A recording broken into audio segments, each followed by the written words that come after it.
Be a part of the best pro wrestling podcast today by supporting the Going In Raw Patreon. You can enjoy access to the live taping of the show, exclusive merchandise, and patron-only episodes, and so much more. Support Going In Raw today. Click the link in the description. This is Charlotte, and you're watching Going In Raw. That sounds terrible. What's up? This is the most must-see WWE superstar of all time and his lovely, gorgeous wife, Marie. and you are going in Raw. What's up? It's your girl, Sasha Banks, the legit boss, and you are watching Going In Raw. Oh, baby, I like it raw. Oh, baby, I like it raw. And you are tuned in to Going In Raw right now. How you doing? Hey, friendo, Steve here. And Larson. And welcome to Going In Raw, the only pro wrestling podcast you need to be listening to right here at youtube.com/Steve and Larson, available wherever fine podcasts are.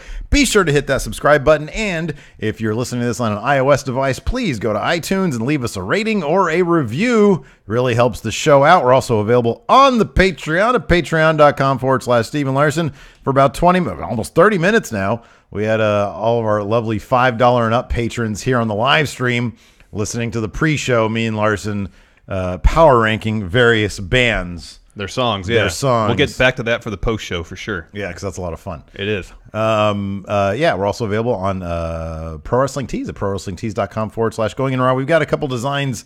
We're cooking up some new designs, some new Going In Raw designs. Yeah, I think we should focus on Going In Raw variations. Yeah, I know, me too. I had the same thought. We're on the same page.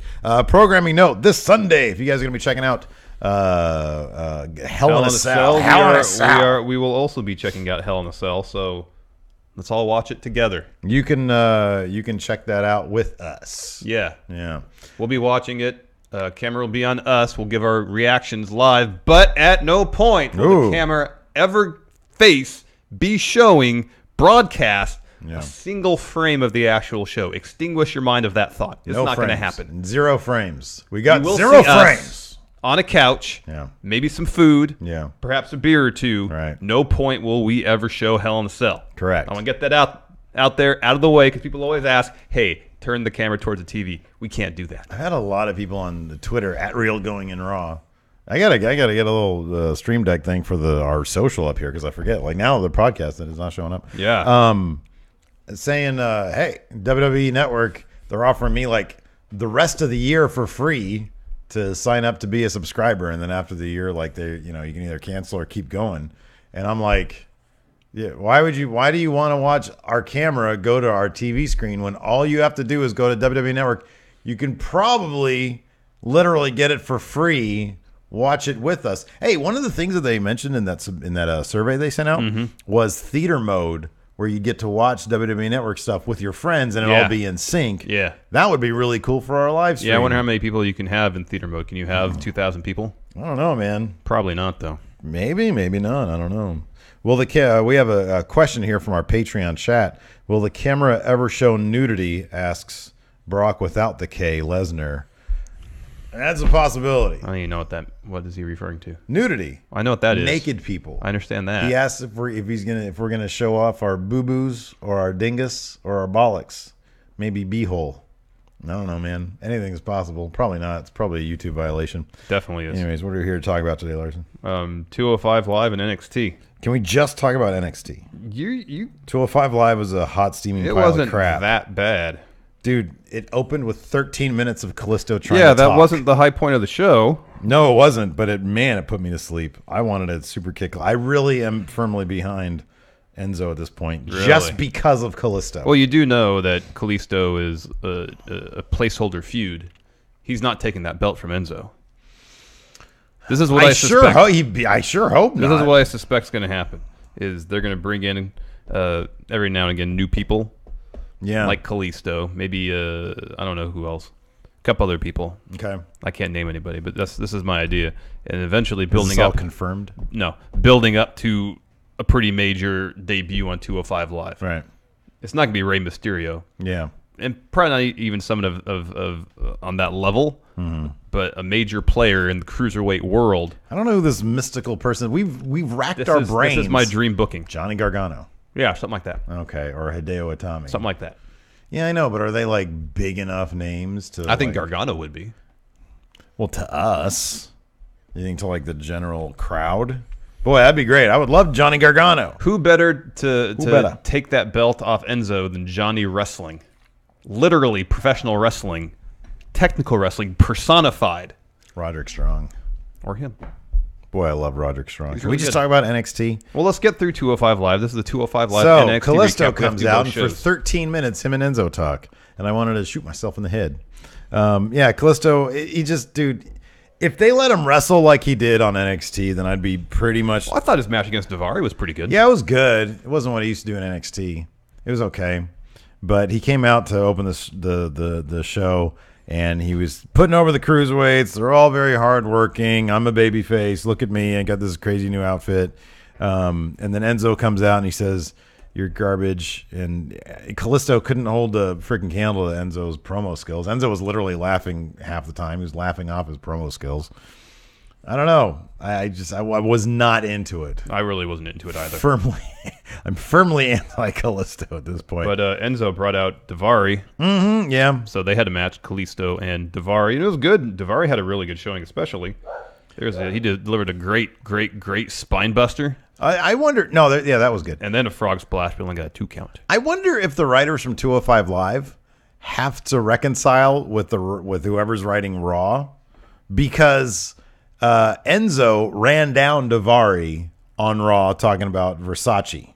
Okay. Oh yeah. Even though on 205 Live, Daivari had like pledged his allegiance to Enzo, and then on 205 Live, following that Raw where he had already run down Daivari, he says he praised Daivari and said, regardless of what I may have said on Raw, I wonder if the writing staffs have to be collaborate or don't a collaborate. bit more on the same page. Well, they should be on the same page. You would think so, but if they want to create one you would cohesive think universe. that Vince or whoever is hands on with Raw would just say, "All right, 205 Live writers, this is what I want to accomplish. You know your universe, you know your roster, you know what's going on there. Yeah.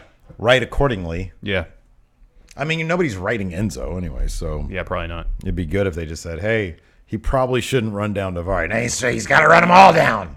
Right, but Daivari already said, okay. Well, then how about this? Let's have everybody in the cruiserweight division out there except Daivari. Right, exactly. Yeah, something like that. Yeah. But they didn't do that. Kalisto picked up the win with the Salida del Sol, so they're booking him strong until he loses at TLC. Yeah. Okay, well, let me ask you this then, Mr. Placeholder Feud. How long is this placehold feud going to go? Well, I guess it'll have to be till the Rumble. Yeah. Well, this pay-per-view, and then they'll build up another feud for the Rumble. Man, it's going to kill. I mean, any progress that they might have been making with 205 Live with the Enzo thing is going to be killed because of Kalisto. It's not a realistic feud. Like, he can't. I wonder if here's an alternative. I'm just going to put this out there. I don't necessarily think it's going to happen. But what if they want to prolong it, or if they just want to add some more heat to this feud, get Neville involved? And like his ulterior motive is to have Kalisto win so he can get the belt off him. Well, 205 Live is good at incorporating multi-person storylines, not just one-on-one storylines. We see that right now with Cedric Alexander and versus Jack Gallagher and Brian Kendrick. Yeah. Yes. So speaking of them, there was a recap for the Kendrick Gallagher thing. Yeah. And Still not really convinced of Jack Gallagher as this heel character. well, we'll talk about that when we get to this He stuff. really needs new music. Oh, I didn't even notice that. It was the old music. Because he came out in his suit. He was ready to fight in the suit. But it was the same music he had before. Yeah. It should be like distorted version of Brooding, angry. Like, in GarageBand, you could do like the little filter thing where you move your hand and go, slow it down. Put it in reverse with Put a it in lot of reverse, yeah. distortion and industrial Like an drums. ominous backwards voice Yeah. saying, "Sure, we'll kill you. Yeah, pretty much. Blood is on its way." Anyways, He's just not menacing, really. I was happy about. Yeah, maybe. There's like a whole documentary coming out on that guy, Oh, really? like a movie of some sort. Oh, that's cool. Where they're like, I don't know what his story is to warrant him having a documentary, but maybe it's pretty interesting. Could be. I don't know. I wish it was kayfabe. Next up, Drew Gulak came out and delivered a promo where he once again got to go back to his PowerPoint presentation. I say this every week. What do I say? I love Drew Gulak. I think he's fantastic. He's great. He was a bright spot on 205 Live. But again, kind of just a repetition of what we saw last week. He came out, do the PowerPoint thing, no flipping. And then he was interrupted by Mustafa Ali, who I love. I love Mustafa. Oh, he's great. I think he's a fan. He's like one of the best wrestlers. Have you ever seen do you follow him on Twitter? Every once in a while, he'll post training videos. Oh, yeah. And it's awesome. No, it's great. He's so smooth in the ring. That's fantastic. So it was Gulak versus Mustafa Ali. Kira Tozawa brought out a steel chair, sat on the top of the ramp, and would on occasion lead the crowd in some chants because Gulak's thing now is no chanting. Right, yeah. And this would constantly distract Mr. Gulak. So one of those distractions eventually led to Ali picking up the win with the inverted 450, and then after the match, Tozawa went down the ring, got on the mic, and was like chanting directly in his face. That was pretty good. Yeah, that was good. That was okay. That was a bright spot. And since Drew's proposal this week was no flipping, Ali really busted out all the high-flying moves. A lot of flips. It was great. A lot of flips. We're going to talk about best flippers on our debate show. Yeah. Friday tomorrow. Nice. Good for us. Let's see here. So, yeah, that was good. It was okay.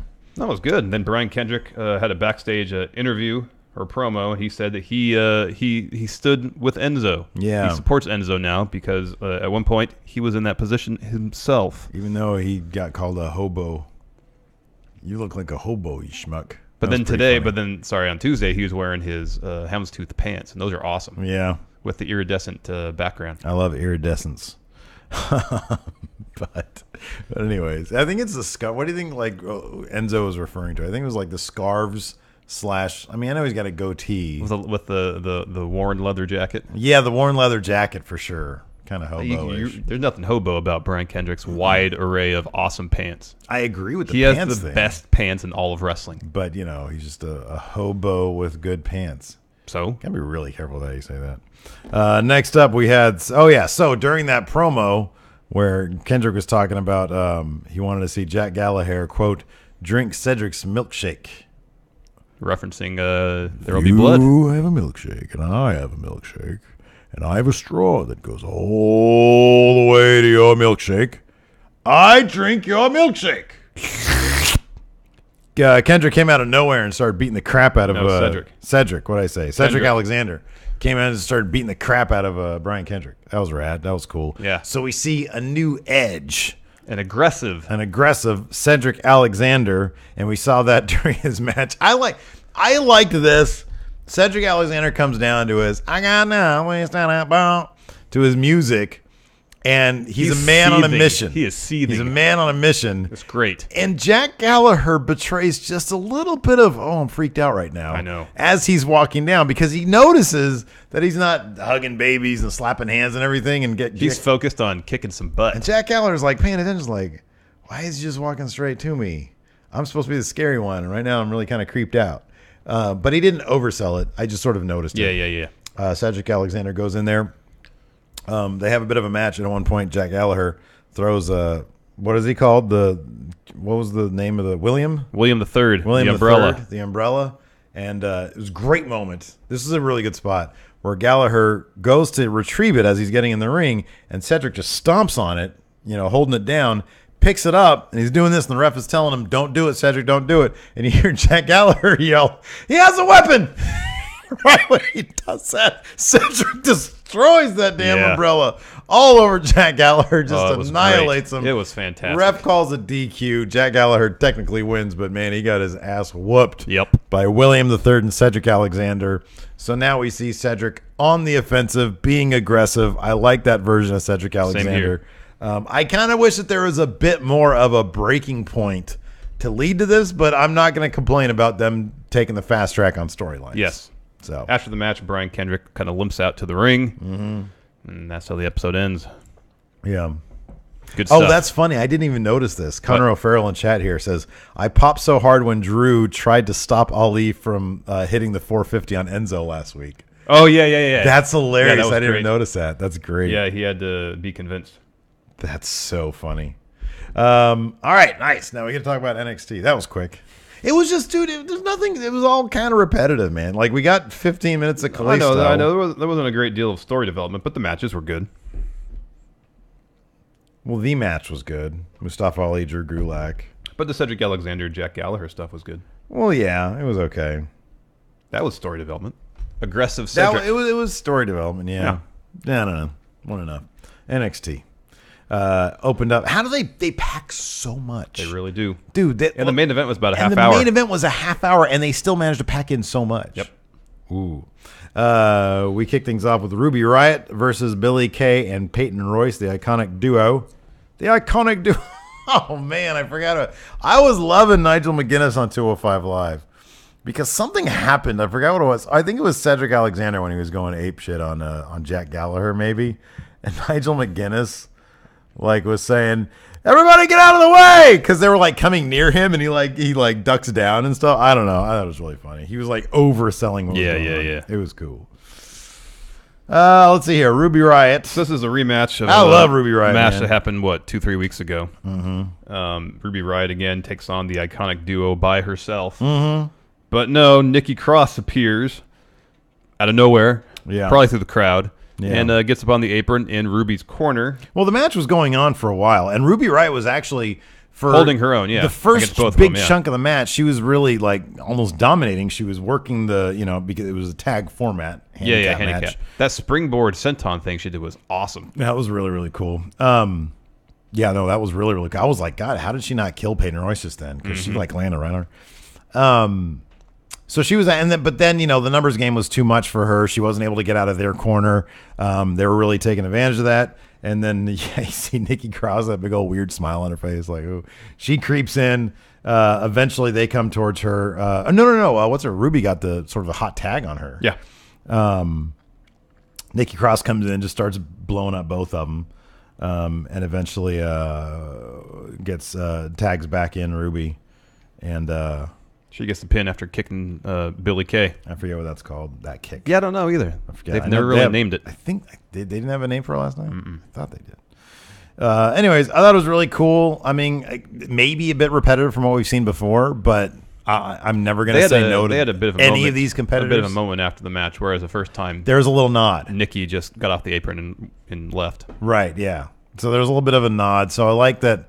Like I said, I'm never going to say no to anything involving any of these four. I love them all. I think they're all great. They're all great.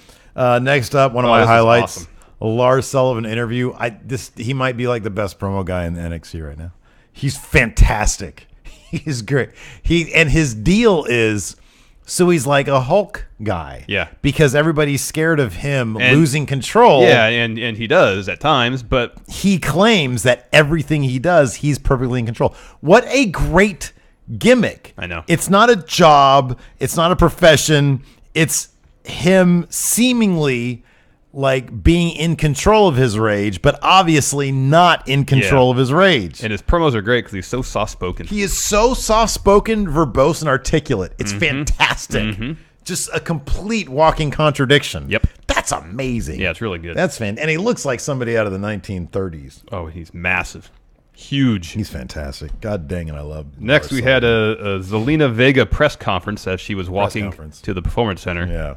It was good. Well, I'm glad that no, she's great. I love that there was no. I love and I don't love that there was no fake microphones. Yeah, there was no. It was all off camera. There were no audio devices that were clearly turned off. Yeah, while that she was trying to do camera view. But she was going on about how now that Andrade Cien Almas is focused because of her. Yeah, that he's looking to get a title shot. Right. I think I might have got rid of it. Yeah, there's no Lars Sullivan ass. Only when Lars Sullivan actually comes out and shows his ass will I show the ass. Okay. Isn't it on the second No, it's on here. It's just not on there. I deleted off the gotcha. thing. I know I shouldn't have. So, another good segment. Next, Aleister Black taking on the debuting Lio Rush. What do you think about this? Lio Rush comes out. People pop for him. Yeah. They let him keep his name. Yeah. Looks like $1 million. Even someone referred to him as the man of the hour. Yeah, Percy did. Yeah. Yeah, that was great. They also made a point of saying that he was, 5'6", 160 pounds or something like that. Oh, really? Yeah. He's only 20 years old. I know. That's insane. Could you imagine a match between him and Tyler Bate? Oh, it's going to be incredible. Oh, my gosh. He's going to be huge for 205 Live. Yes. Which is why I thought they mentioned his size and weight. Yeah. Could be. Which is totally fine. That'd be great for 205 Live. Anyways, he's in there. And then Aleister Black, his music hits. massive star. And like halfway down the ramp, Patrick Clark out of nowhere annihilates, I think, his old tag partner, right? Yeah, Weren't they Leo tag? Rush. Yeah, in Maryland or somewhere back east. Yeah. Annihilates Leo Rush, dumps him out of the ring. He keeps on yelling to Alistair, "Pay attention to me." Well, the look on Aleister Black's face when he's down the ramp was like there was just a slight curiosity on his face. He gets in the ring, sits down, and that just beguiles Patrick. Like, he's so bummed out. Velveteen Dream, is so annoyed with this, and that's like part of the crux of their thing is he's the Velveteen Dream. But last week, Aleister Black referred to him as Patrick. Mm-hmm. As Patrick, which is great. I know, it's fantastic. And so Velveteen Dream just wants him to pay it. He says, "What's my name? Say my name. I'm gonna make you say my name." He goes, "Pay attention to me." To me. Oh, I love it so much. Good. It's so great. Patrick Clark is quickly becoming one of my favorites, dude. I'm telling you, there's so much great stuff in NXT right now, and I know a lot of people. It always bugs the crap out of me when people say, "No, it's not as good as it used to be." I'm sorry. I love the characters they have. No, there. I think their character development is way better than it was because, dude, a year or two ago. I was watching when. Look, granted, I was not watching when it was Sammy, Neville, and Bo Dallas. I was not watching then. It might have been a million, and you had the 4 horsewomen there. I totally get that. But like, there was that period of time when it was Finn Balor. And what's the knock always on Finn? Like, we love Finn. He's the coolest looking guy in the room. Yeah, there's just not a lot going on there. They don't really let him do what I know he can do. Exactly. You know? It's like there's normal Finn, who's the coolest dude because he's got that jacket and just carries himself like the coolest dude. And there's Demon Finn, which is the theatrics, but it's not a whole lot behind it. But when he talks, there's nothing. There's not a whole lot there. Yeah, there's not a whole lot. There's not a lot of substance there. I'm not trying to say that he's not smart. He seems like a very bright during guy. his 290 whatever day reign as NXT champion, they never really developed any of that. You know, it was just Finn, and there's a Demon, and then he was really cool. The amount of character development that happened in the main event last night with Drew. Mm-hmm. That was like 3 months worth of character development for Finn when he was champion. I know. There was never a lot of, and part of it is, you know, they bring Finn in, and he's kind of already established as a guy. Samoa Joe's already established. Shinsuke's already established. So I kind of get that. Like, Kevin Owens was just a walking character, anyways. Yeah. But like, I'm sorry, they got all these great characters, and I'm loving it right now. Yes. I'm absolutely loving it right now. Me too. So, anyways, next, that's definitely a high spot for me. Next, Kairi Sane making her NXT Full Sail Arena debut, taking on Aaliyah. Aaliyah had a bit of more of an aggressive edge to her. Yeah, man, they're not using her, so she's probably mad. Could be. She, you know, nobody's gonna play face to Kairi Sane. Yeah, and so somebody had to be heel, and that's gonna be Aaliyah because she was gonna lose. But she still had a good showing. No, she had a really good showing, and I thought that her in-ring stuff has improved greatly since, you know, the last time we saw her, which it's been a while. Yeah. But Kairi Sane's great, man. She's great. That elbow still. I mean, it's great. Her and Patrick Clark, her and the Dream, both get up there so high with that elbow. Oh, and I know. Make it Patrick look so Clark's cool. elbow is insane. It's ridiculous. It is He insane. gets so much air. Yeah, it's crazy. But anyways, yeah, she won with her insane elbow. It was cool. It's good stuff. It is good stuff. Then we had a 30-minute match. Roderick Strong versus a takeover Drew quality. Oh, this was main event. absolutely It was great. This was fantastic, dude. It was brutal. Went outside the ring. There was that great spot where Drew did like a slam onto the stairs. The backbreaker. I'm sorry. Yeah. Roderick hit a slam on Drew. The backbreaker on the stairs. That was fantastic. Karen apparently said that it dented the stairs. Yeah, because she was crazy. marking out when Kairi Sane came out too. That I guess you'd call the ring post bomb that Drew did on Roderick was insane. Yeah, that was awesome. That was like, God, how is he not dead right now? I know. Drew looks amazing. Yeah, It's funny. I mentioned this on the Daily today or for tomorrow. I forget which one. Yeah, it was today. How Drew, when they started out, like the ring announcements are going on, Drew was literally kneeling, and he was almost as tall as Roderick Strong. But here's the thing about Roderick Strong is that he has these matches, and this is going to be the problem with Adam Cole, baby. Because Adam Cole he was a good storyteller. Yeah. He was a really good storyteller. Wasn't like the best wrestler in the world. Roderick Strong, I'm convinced, is like I'd say like top 3 wrestler in the WWE right now. Well, I think what Roderick Strong benefits from is that his arsenal is very defined, and he's got a very clear path that he takes to victory. And he manages to execute his strategy regardless of who he's facing. He works with his opponent's back. Yeah.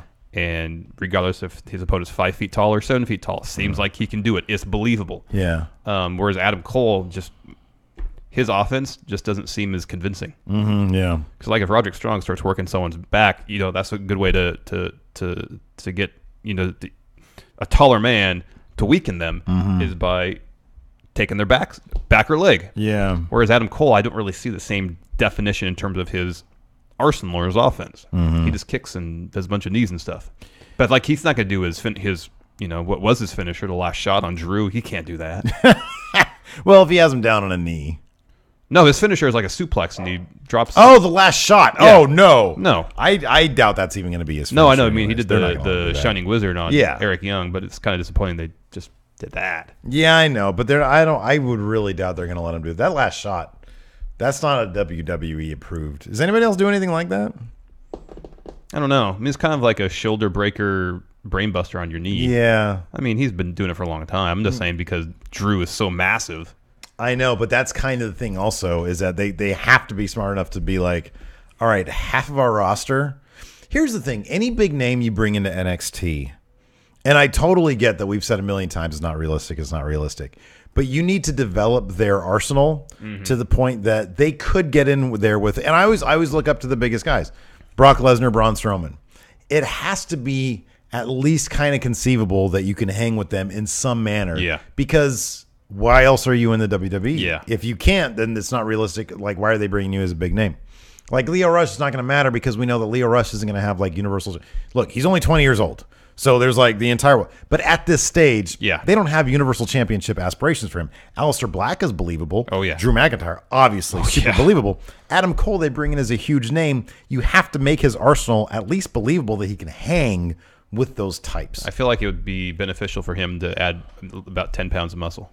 Yeah, no, I agree. And like anything would be better than what it's at now. But I mean, no. he's in probably the best shape I've seen him in a long time. Yeah, but he needs to bulk up a little bit. Yeah, or it looks like even Finn Balor's not large, but he's got enough bulk on him that if you see him in the ring against Brock Lesnar, he's overmatched. Yeah, but based on his style, which is very defined, and just the way he carries himself and the way his physique looks, you can maybe put it together that okay, maybe he has a chance. Sure, yeah. I don't see that right now. Chipping away. Yeah, he's got. I mean, Finn's arsenal's rooted in drop kicks. Yeah, that's exactly that's a ranged attack. That's he doesn't have to get close to do that. Right. But I can't see that for Adam Cole yet. I know. Maybe that's why he's going to NXT. Could be. I don't know. Getting back to this match, though, another thing that I love about Roderick Strong sells so believably. It's not like a Dolph Ziggler where he sells like he's a cartoon. Yeah. I believe everything that happens to Roderick Strong, and I believe that there isn't. It takes everything you have to keep him down. Yeah. And he's able to get that out of his opponents in whatever match he's in. And it's remarkable. And you always think that he has a shot. Yeah. Even though he's so much smaller than Drew and half the guys in the WWE.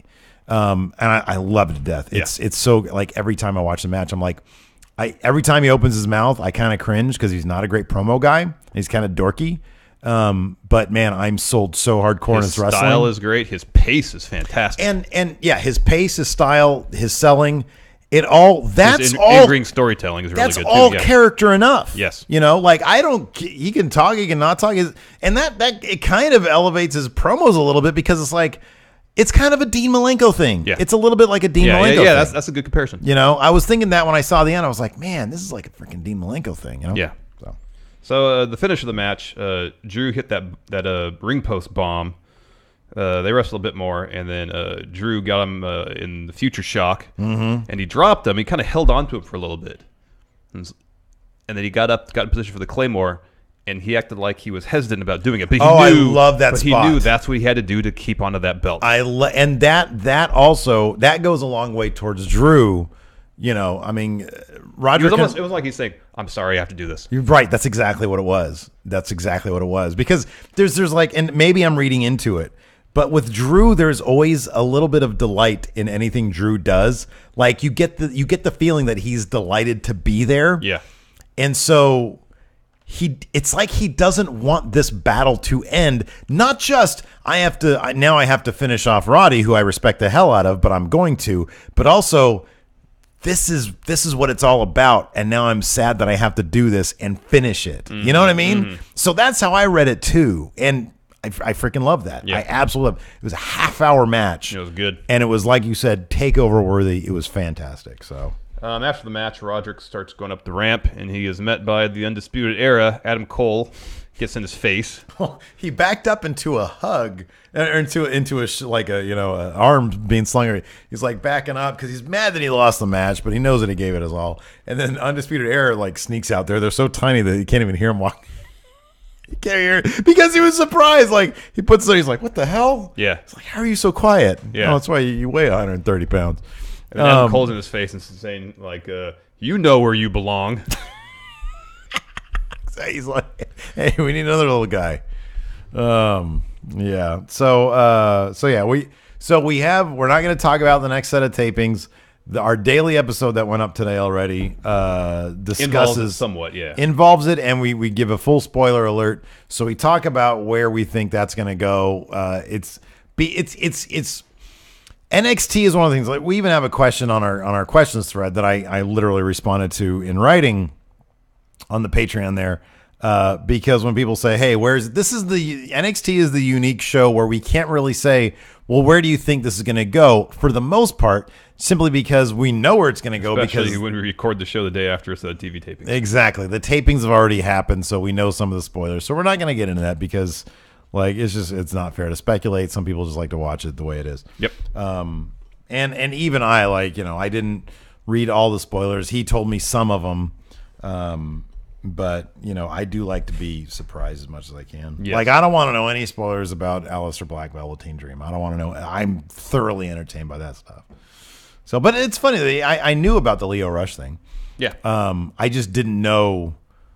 Like with the Velveteen Dream and Aleister Black, it's like no, it's so much better when you see it, and describing it can't do it justice. No. I mean, usually if I look at spoilers, Patrick Clark is so. If great. I look at spoilers, it's literally just this person, this versus this person. Mm-hmm. This is the yeah. It's just results. Because sometimes I do that too, and I forget about it by the time it happens. Exactly. But damn it, Patrick Clark is so great. He is. It's fantastic. He's fantastic. You want to open some mail? Yeah, let's open some mail. I can't tell who this is from. Can't tell who this is from. Where's this guy coming from? Maybe I'll find out if I look inside. From M Sync. Hello, Stephen Larson. I have a quick question for you. With WWE now fully in their new era, do you think Vince is trying to go out with one last bang of an era, and that being a real era, or some other variation of words? All of the eras that I could recall were for something very specific. Attitude to beat WCW, ruthless aggression to show dominance after buying WCW and ECW, PG to become a publicly traded company, and with the recent upswing in shoot and work-shoot promos, Roman and his failed drug test, Brock's talk and tease of return to UFC, Cena pointing out Roman's failure to get over with the fans, Enzo's backstage issues, and heels with valid points got me to thinking that maybe Vince is wanting to weave dirt sheets, rumors, and news into storylines for more creditable kayfabe, thus reinventing kayfabe and making kayfabe relevant again. I mean, what Triple H a couple years ago called it the reality era. That's dope. Did we just get a question, like just straight up a question in the mail? Yep. That's awesome. That is awesome from M Sync. All right. Yeah, I mean, I think that's what Triple H said a year or two ago, was that we're in the reality era now. Mm-hmm. And I think, yeah, they're taking advantage of the proliferation of internet wrestling news and trying to use it for their advantage. Mm-hmm. Yeah. This is coming to us from Michael. I don't know what the last name is, but it's from Michael. Seeing as it was both of your birthdays recently, I thought I'd send you a box of Irish treats. Oh. The sweets, crisps, and drink are very popular in Ireland. Also, no birthday can be complete without some wrestling figures. Hope you enjoy the food and drink. I have a question for you both. I hope you don't mind. I was thinking which WWE star should have their own cartoon or TV show, and what should it be about? I would love to see a Scooby-Doo type cartoon, but with Bray Wyatt. As long as Steve is hired to do Bray's voice, man. You damn kids. Always thwarting my plans. Hey, Luke Harper, go get that dog, man. Look at that dirty hippie. What about a Fashion Police cartoon? Oh, that'd be great. And a lot of them, like I want an Aleister Black anime. Oh, that'd be good. That'd be fantastic. All right, let's see what we got here from Ireland. From Ireland. Oh, man, look at that. The original Irish caramels. Ooh. Emerald. You guys can send us stuff at P.O. Box 1814, Orangevale, California. It makes me wish I ate sweets. 95662. Ooh. Is this some Guinness? That's Guinness. Nice. Awesome. I love the Guinness. Same here. Crisps. Tato, salt and vinegar crisp. Oh, yummy. Tato. Tato, I get it now. It's like potato. Yep. Is that another Guinness? I think so, man. Yep. Yeah, I'm drinking this on Sunday. Awesome. Another Guinness. Cool. Ooh, what's this? Oh no, the chocolate got loose. Galaxy smooth so. I've always heard that dairy milk. Chocolate from Europe is way better than American chocolate. You know, it's different. Yeah. And I was not a fan of different chocolate when I was a kid. And I think to this day, I'm still like, nah, I like ours better. But I heard that too. Another cheese and onion Taito. Oh, I got a couple wrestling figures. Oh, cool. Got here. 619. Undertaker. Legacy. Looks like from, what, 28? Yeah.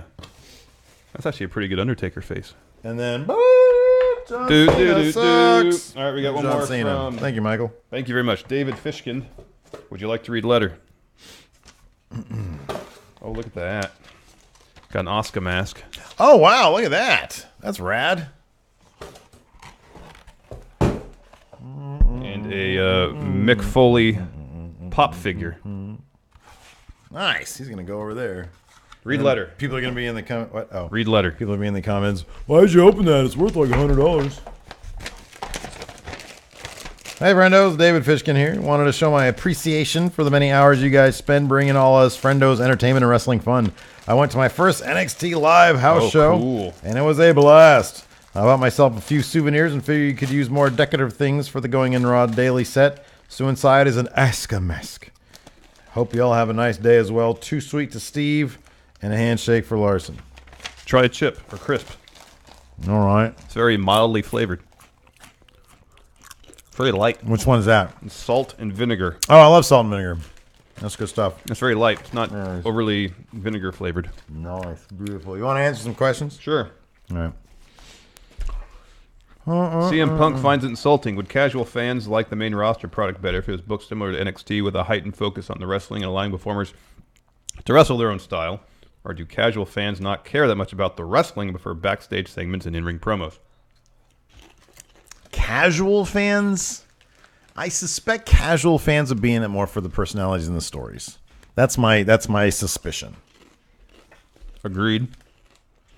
But at the same time, if you're there live, if you're like, oh, WWE's coming to town, they still do that? That's what somebody asked me when I was getting like a haircut or something during, like we were about to, it was that weekend. And you told them what you did for a living? No, they were just like, so what are you doing this weekend? Well, I eventually did. It was, what are you doing this weekend? I was like, going to a WWE show. And they're like, really? They still do that? And I was like, yeah, that's how I make my living, is by talking about it. I think I do a conversation I really didn't want to get into. I don't like talking to people very much. They always ask me questions when I'm getting my haircut or any other place, and I'm just like, I don't want to talk. I'm sure it makes the time pass by faster. I talk enough during the day. All right. Sorry, I'm chewing right now. Dan Boss.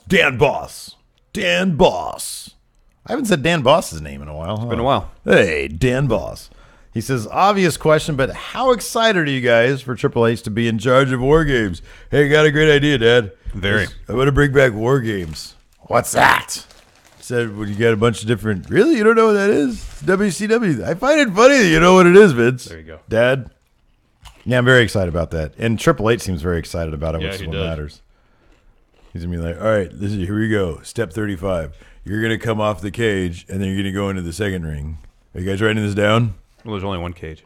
He outlines the story. He's got his legal pad. Action figures. Yeah. Yeah. Fat bastard champ Alex Foster. If you had to do something to Kalisto's personality or character, what would you add? A personality or character. Focus just pretty much on his in-ring ability and have him tout his skills in the ring. Have him not talk at all, ever. Have him be, something about a guy who doesn't talk. You know? Adds mystique. Kalisto. Lachlan Shrek. Hi, guys. As the new taping for NXT has been released, I accidentally had something spoiled for me through a headline. Don't worry, I won't say what it was. But anyways, I was wondering for you guys, what was the biggest things you've had spoiled for you during your wrestling fandom? Brock Lesnar's return, because WWE tweeted about it. Or CM Punk tweeted a picture with Heyman or something like that. When that's a good one. When Bobby Roode's debut, I think that was the first big NXT spoiler that I was like, oh, really? Like, I didn't want to know. I wanted to know it afterwards. It was like when he debuted. Was it that one? No, maybe it was something else. Because he debuted at a TakeOver. Yeah, I know. When he was in the crowd, so we all knew it was coming. There was something else then, an NXT one. But, I mean, the biggest one was when WWF bought WCW, because we got the West Coast feed, but WWE.com, or WWF.com at the time, they would be posting the results based on the East Coast feed. Yeah.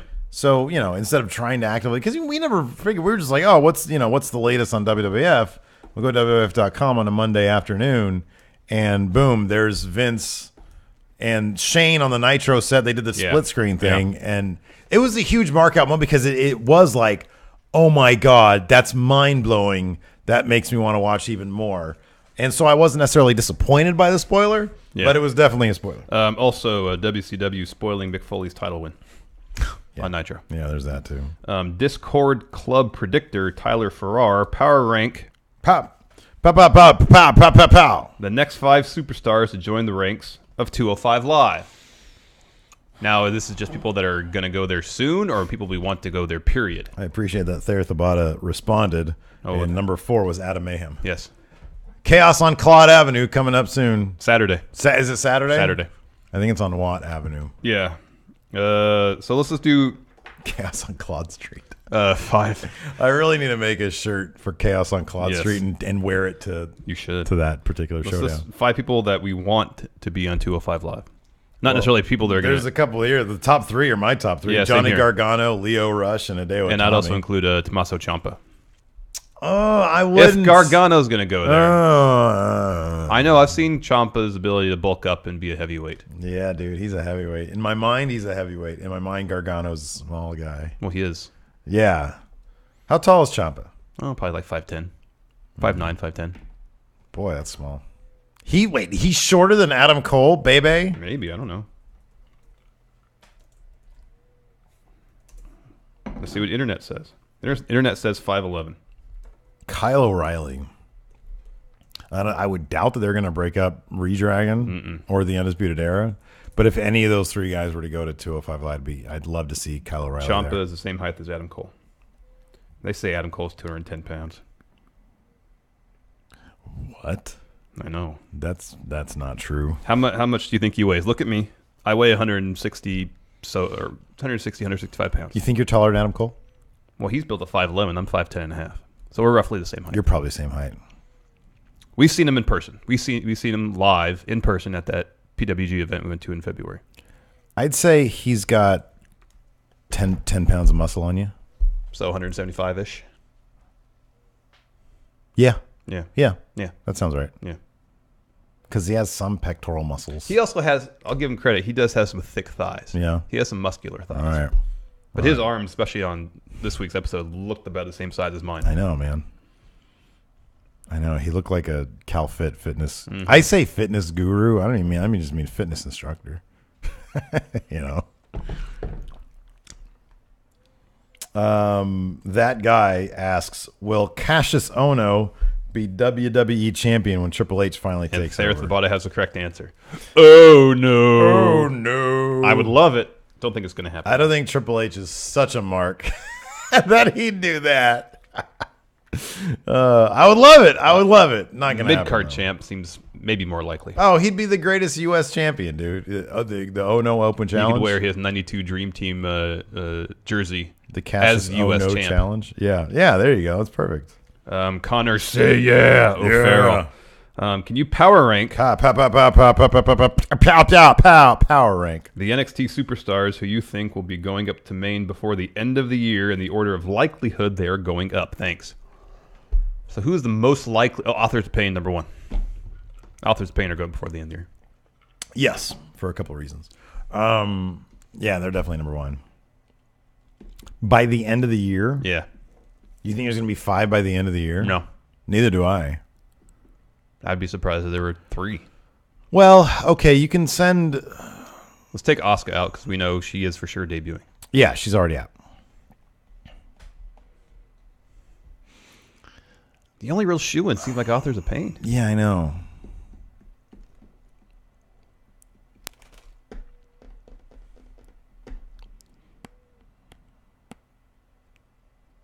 All right, maybe not by the end of this year, but who's next in line after Authors of Pain? Drew? No. After he drops the belt maybe at the Drew. Rumble weekend? It wouldn't surprise me if Vince was salivating over bringing Drew up. I told you he was the chosen one. Look at him, he's huge. He reminds me of me. Oh, wow. I'd say Ember Moon. I think she's going to leapfrog the title. That could be. I think she should have had the title by now, Yeah. but Asuka was there, and so she's probably just going to go straight up. That's kind of my guess on her. Especially if Kairi Sane ends up winning. There's too many people there now. takeover. Yeah, she had her window. Yeah. So I'd say Ember Moon's probably next.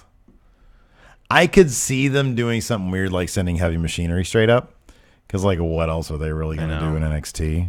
It'd be the TakeOver Rumble weekends would be really telling because if Undisputed Era somehow does claim all the belts, then it's conceivable that Sanity could go up. Sanity, I could see that. I could see that. Their packaging is ready right now. Yeah, it is. They are more or less across the board ready. So Let's do one more. Almas. Yeah, I was going to say almost two. Yeah. Ben Aberley. G'day, friendos. Do you think there's a chance Boy. in hell Kalisto takes the Cruiserweight title from Enzo? Also, who do you believe will be the first person that Enzo grants a title shot, if anybody? Thank you and have a wonderful day. No, Kalisto's not winning that title. He's going to have a title shot. He's going to fight for the title. But he's not winning. Did they already announce that for TLC? I don't remember. Okay. He's not winning. He's not going to win. Mike Big Dog Demopoulos. How do you feel about Velveteen Dream also using the big elbow and he and Sane doing it back-to-back segments? He says he thinks Clark's is better. I think they're just different. He definitely gets more air. Oh, yeah. Because obviously that man is an athletic freak. But hers is so unique. Yeah. It's difficult to compare the two. Yeah. But I have no problem with both of them using that move as oh, a finisher. if though. it's beautiful, it's beautiful. Yes. You can't get too much beauty. And those are the two best elbows in the business right now. Iron Man, Marcus Tyler. So with the whole Young Bucks cease and desist thing, do you think WWE have shot themselves in the foot in the hopes of ever signing the Young Bucks? I don't even have to. Oh, he says, do you also think this might also hurt the chances of signing other Bullet Club members like Omega Skrull or returning Cody Rhodes, who evidently is trying to stay on good terms with WWE? Yeah, he posted a thing on Twitter about War Games and said that WWE talked to him about it. They were upfront about it. Everything was fine. Oh, no kidding. Yeah. That's good, yeah. He anticipated a potential backlash and tried to put it out before it ever really picked up any momentum. That's good. I think they have definitely shot themselves in the foot in terms of signing the Young Bucks. Absolutely. 100%. I do not think for a second that it affects any other members of the Bullet Club. I really don't. Not to the same degree, but Kenny might be a little stung by it because right now he and the Young Bucks are really focused on developing their brand. I was thinking about it the other way. I'm not saying to be a deal breaker for Kenny, but no, you're right. You're right. It might. Yeah, no, I could see that. No, I could see his desire to kind of test the waters. No, I could totally see that. KitchenAid Cruiserweight Champ Ed. Hey, friendos, just a thought, but I think Adam Cole, baby, should probably not do the sleeveless shirt. That's what I need on this thing for the NXT one. See, yes. The Stream Deck now they released a new thing where you can have infinite folders. Oh, so like I can have a folder all for NXT, and I could put a baby on here. Good. I'll do that. Kind of look kind of small next to the other guys. Am I crazy? No, he did look small. Yeah, he does look small. But you can't bring Adam Cole to 205 Live, so. No. Good question. Kane Kirk. Are there any entrances that contend with Lars Sullivan in terms of hilarity? And I'm assuming he means, well, no, I'll just say straight up hilarity. I was going to say unintentional hilarity, but we'll just go with hilarity. Are there any other entrances that make you laugh? I always get a kick out of the Velveteen Dreams. Yeah. That's always great because you look at Patrick Clark's face and it's just amazing. I still always smile at the New Day's entrance. Oh, yeah, that's a good one. When Big E gets on the mic. Yeah, that's always good. I like when they do pelvic thrusts. Yeah. Hold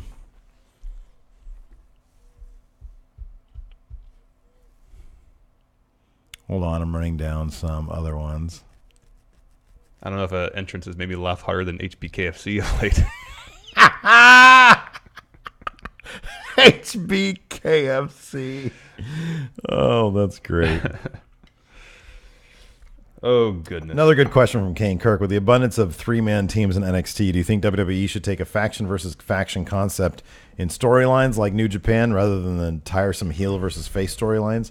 I would love to see a return of factions as long as they're organic. Like Sanity's organic, Undisputed Era. That seems to be where they're headed with this. But then when you start doing stuff back in the day like the Union, they were just doing factions for the sake of I think they had X number of people on their roster that they want to get involved, and so they were like, all right, factions across the board. That was terrible. But when they make sense, I'm totally down with them. I like that You don't stuff. think X Factor made sense? I have no idea why. Why were X-Pac, Albert, and Justin Incredible? I understand Justin Incredible and X-Pac because Justin Incredible is like a second-tier Clique member. Oh, yeah, he's like the Chase Owens of the Clique. Yeah, he's like friendly with him. Yeah. But Albert, I don't get. I think they just put him with them. And then what was the deal with the Union? I don't remember. I'm sure there was a storyline. Very loose storyline. Yeah, there was a storyline. A very loose storyline. It's terrible. And then remember when they had the entire corporate ministry? It was like 20 people. Yeah, no. And like Triple H was like in the background. Triple H became the Chase Owens of a faction. Yeah. That was funny. Hamza Halal. How would Dave Meltzer rate Top Notch Mecha Santa 2? And would he give it a better rating than the first encounter? What, man? I mean, here I'll quote Kenny Omega, and when when someone asked him about whether he's looking to top his first match against Okada, he said, "No, it's going to be a different thing." Yeah, and that's what it was. It was a completely different thing. Yeah, it was a wrestling match, but it was a wrestling match unlike any other. Yeah. There's never been a wrestling match like that. I don't know if Meltzer can say it was better or not. Definitely say it was different. Yeah. I mean, especially the second match that breaks any rankings there are. Yeah. Because it is so unique. Yeah. You can't compare it to anything. I'm going to say this before we leave. I am, after the fact especially, I am so overwhelmingly proud of that match. The fact that we separately came up with the idea for the different gameplay to add them in there, because I'm pretty sure you and I both came up with that on our own and decided on that because of the interdimensional aspect of the characters.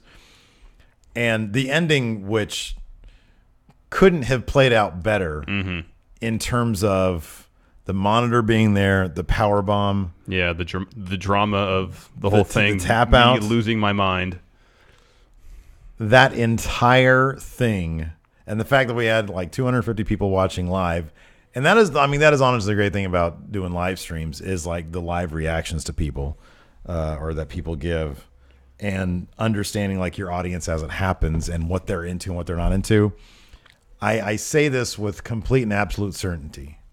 We're not the best WWE 2K players, but we put on the best matches of anybody playing the game. Nobody can hope to top that match. I don't care who you are, what channel you're on. Nobody's doing better than Top Notch Mecha Santa 2. Nobody. So anyways, that's it for now. Thank you for tuning in. We got lots of programming this weekend. Of course, on Sunday, we've got our live stream of... no, we don't have our live stream of Hell in a Cell. Our reactions. It's our live stream of our reactions of Hell in a Cell. So that's what we're doing then. And, so thanks for watching. Until next time, we'll talk to you later. Bye.